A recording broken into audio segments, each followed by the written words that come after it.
Rotate 108 degrees.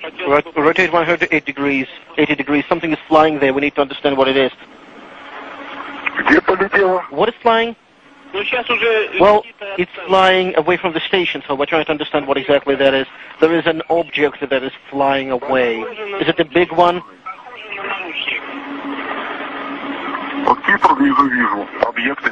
And we cannot see an object. Well, rotate more, rotate more. Flight controllers in Russia talking with the spacewalkers about this object that they seem to have dropped. The team on the ground trying to decide what that might be and what is it? Okay. Determine where it came from. It is.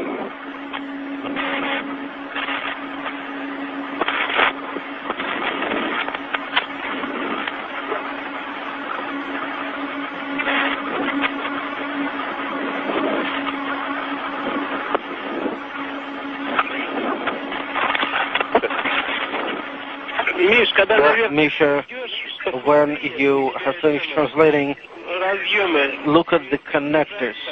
Are the connectors properly installed? Yes, will do.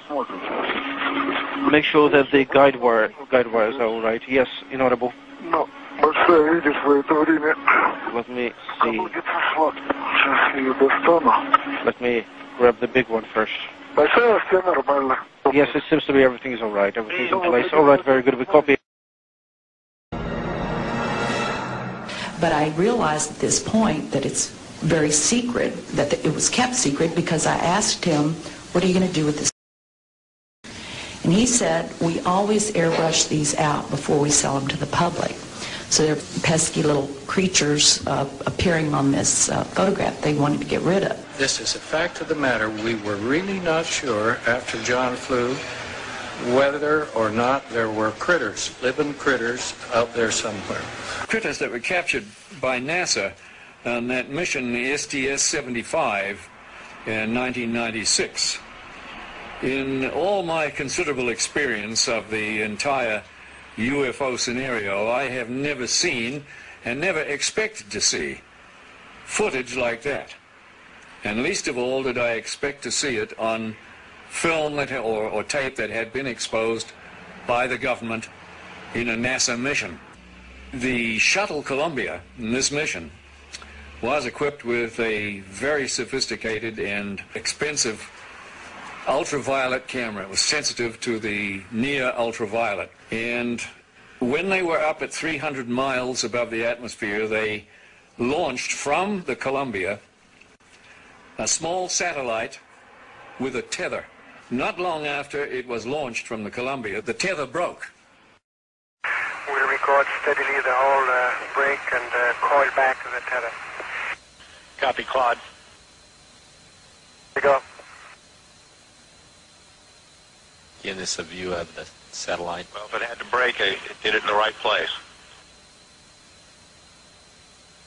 And you see on this astonishing film, you see the satellite go drifting far astern of this orbiting Columbia.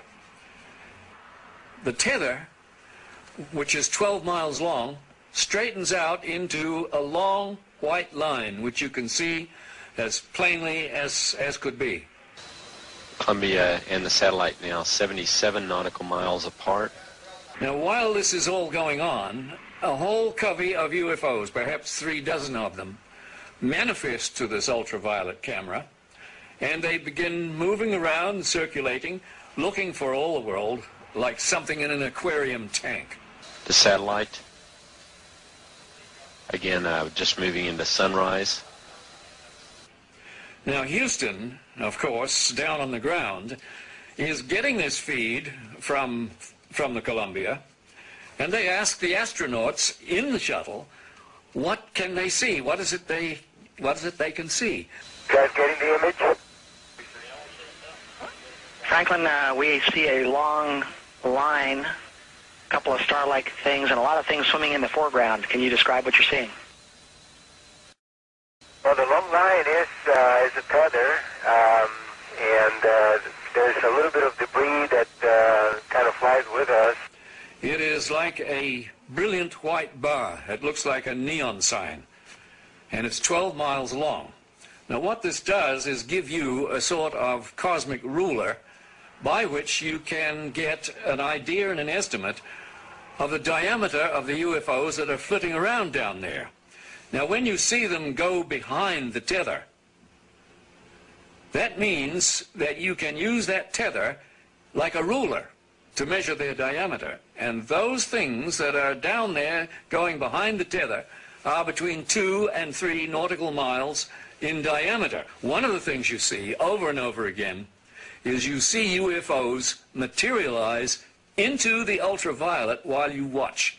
You see them come from out of nowhere to the point where they are returning a response to the camera. You also see them dematerialize while you have them under observation.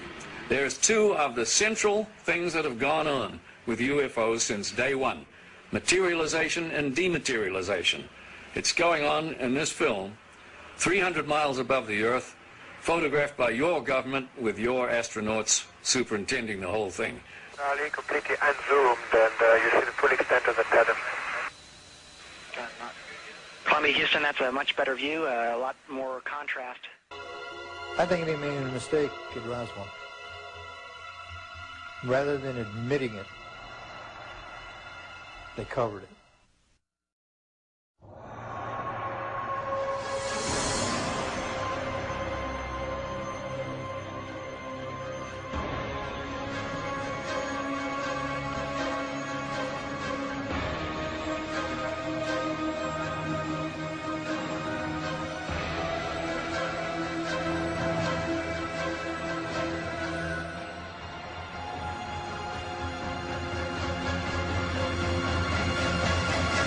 Our moon is an object that exists in our immediate space. For years, there have been anomalies recorded such as mysterious lights, flashes, and objects that have been seen by astronomers here on Earth. NASA released a compilation of these recorded reports prior to the first moon mission.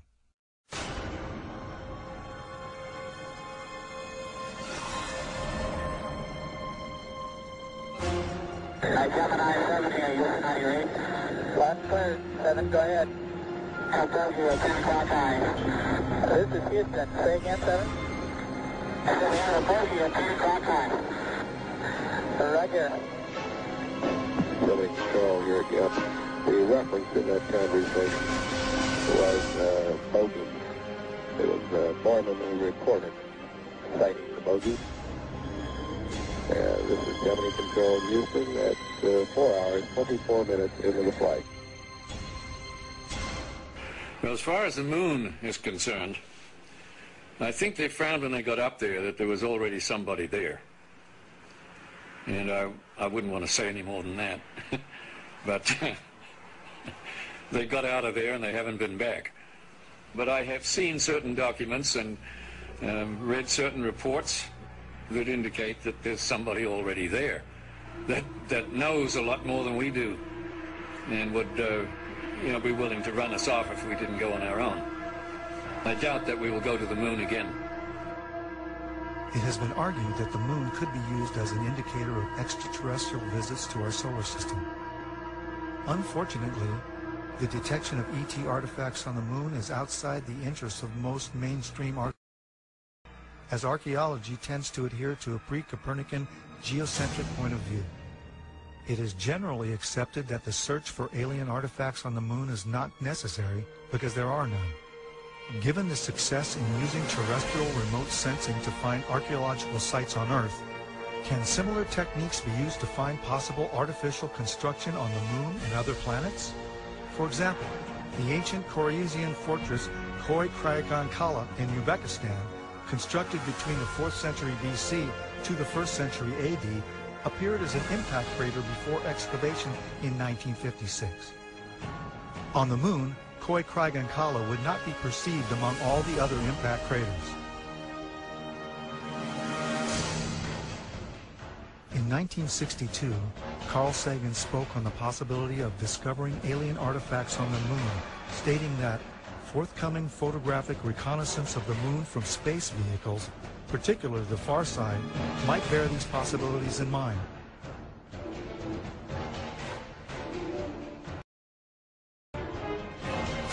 Rectangular patterns on airspace photos are recognized as signs of human culture in the remote sensing of the Earth and air archaeology. It seems reasonable, then, to search for rectangular patterns on the moon or on Mars.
Always airbrush these out before we sell them to the public.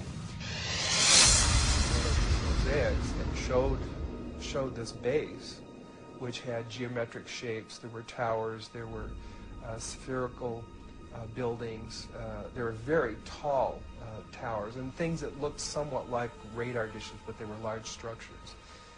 If I compare it to what I'm seeing now, because I do have photographs that have artifacts in them that are similar to what I saw, they're massive. Some of the structures are half a mile in size. So they're huge structures. Some of the buildings seem to have very reflective surfaces on them. A couple of structures that I saw reminded me of cooling towers at plants. They had that sort of a shape. Some of them were just very, very straight and tall with a flat top. The particular shot that I saw, there were several clustered together over a landscape, a fairly large landscape.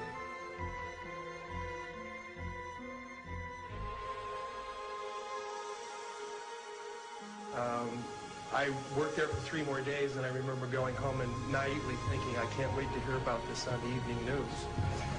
And here it is, more than 30 years later, and I hope we hear about it tonight. And I will testify under oath before Congress.